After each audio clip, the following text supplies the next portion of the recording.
Good morning, guys. Welcome to another session here. We're here at a little private dam just outside Wellington. We're going to have some fun today, but first take you through the basics. So I'm going to start with the feed, how I make it. So I use the MacPack feed. I'm going to add some bomb burst and some bomb booster to it today. Not a lot. I'll show you when we do it. So I've got my 10-litre bucket here. I've got my measuring cup, any cup. 2:1 is the ratio, so I've got my water in here already, and then I'll add my feed onto it. So I'm going to do 2 cups of feed to start off with, and no, I'm lying to you, there's 1.5 cups water in here, so I'm going to do 3 cups of feed, maybe 4 depending on the texture, but it's generally 2:1, so 2 feed, 1 water. Any measuring, you can do small measures, you can do big, doesn't matter, as long as it's 2:1. So I just do this because it's nice and easy. I leave it in a little container for me. Not a little container, this is a 10-litre container. So what I do before I start, shake it all so all the particles can actually mix. So as I can see here, there's some of the particles laying on the side. So obviously I was driving and all the particles moved to the bottom. There we go, nicely mixed. So just nice heaped up cup. Here we go. In. Second one. In. And then I'm going to add a third. Okay. Mix it a little bit.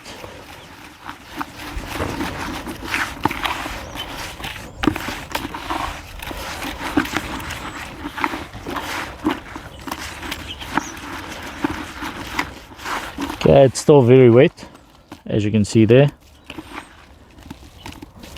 but I'm going to let it stand for a bit. If I need to add a little bit of feed later, I will, but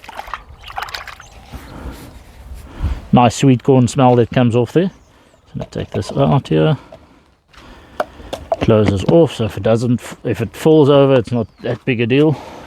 It's out the way. And then, so you can use either bomb booster or bomb burst on any feed. It doesn't have to be the MacPack feed. It really does not matter. This will improve your feed. So the bomb booster is an animal-based protein that gets added to your feed. The bomb burst, which is this one, is a plant-based protein. So I like to add both. That's just personal preference, but you don't add a lot. A tablespoon, teaspoon. So I'm going to add roughly of each about a tablespoon. A little goes a long way. Oh shucks, this little baggie is broken.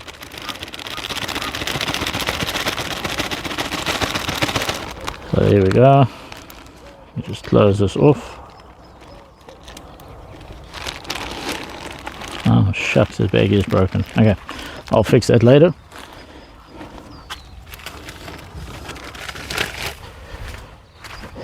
And then this is your feed. So I just mix it in nicely. So you can do it dry, you can do it wet, doesn't really matter. As long as you just work it through, make your feed nice and airy.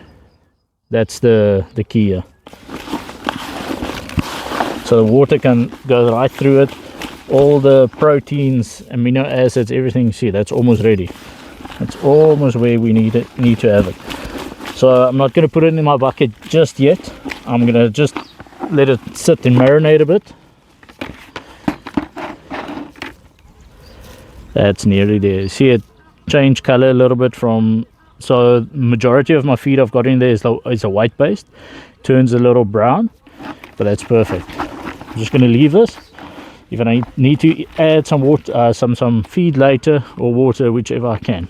Let's set this aside.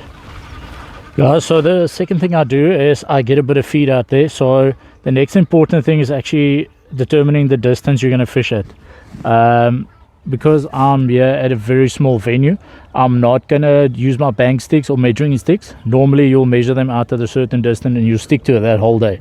Here I'm going to cast close to the other bank, and then the other rod I'm going to have really close to me.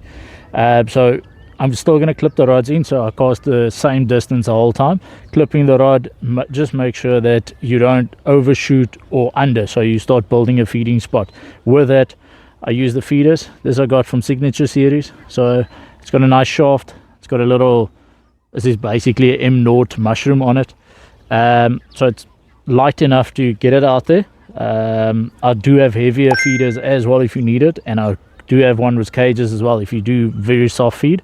So early in the morning I like to do my feed a little bit softer, so there's a lot of feed laying around, starting a feeding spot. So again, there's basic steps I do just to get myself, besides the feed that I do, get myself on that same spot, and I'm going to cast there the entire day unless something changes later, but I'll share that with you. So I've loaded a feed bomb here already, so I'm going to get it up.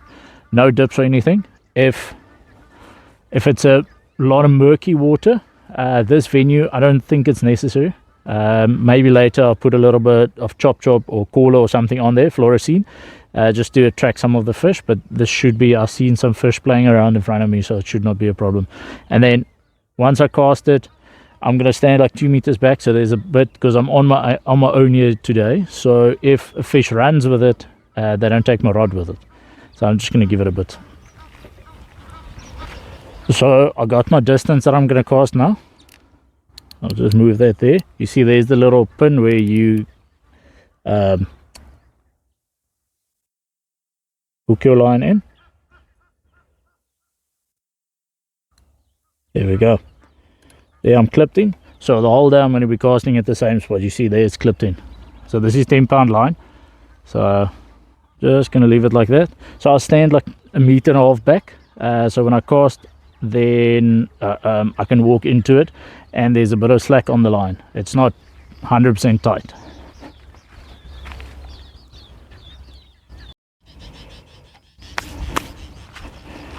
So now after I got some feed in the water, I'm going to put my hook bait on. So I'm going to go choc mint with brand spanking new caller tot.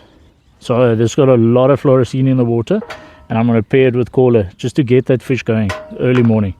Later on we can do flavors, but now I just want to get them going. But yeah, so I just found a fault on my rig here. In any case, I'll fix that now. But yeah, so caller tot.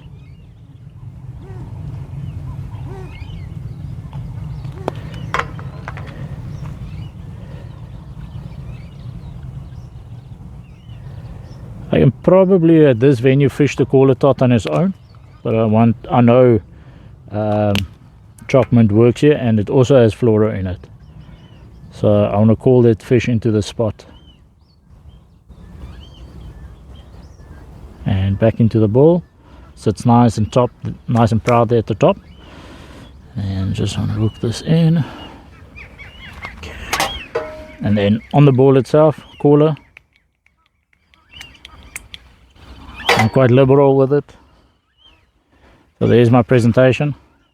So I got the caller tot with a choc mint on the very small bowl, with the caller on as a dip. And remember, and then the second rod, I'm gonna go banlick, banana garlic tot with golden caramel and banana on the ball. So I'm going to go sweet on this side and a little bit stronger on this side. So let's see. So this one is in the middle of the body of water. It's almost like a river here where I'm at, but it's part of the bigger complex of the dam. So let's see where the fish is. I saw some fish playing right up against the side here where I'm fishing. But yeah, it feels wrong for me to cast just 2 meters.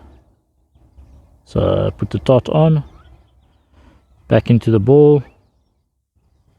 Make sure you don't hook any particles in the ball. It's winter, it's cold, so I think this is going to be too thick. So I'm just going to put it on like this. Just, there we go. Banana, and then golden caramel. That banana's got a lovely smell to it.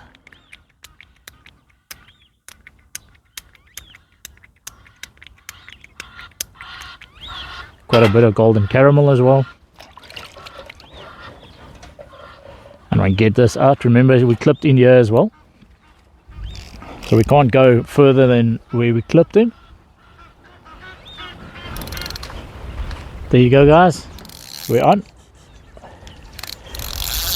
It was about 15 to 20 minutes.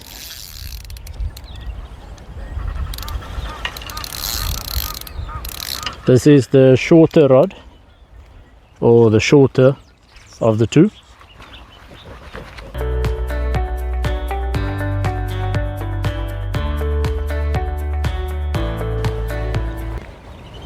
Guys, this is a beautiful fish for this body of water.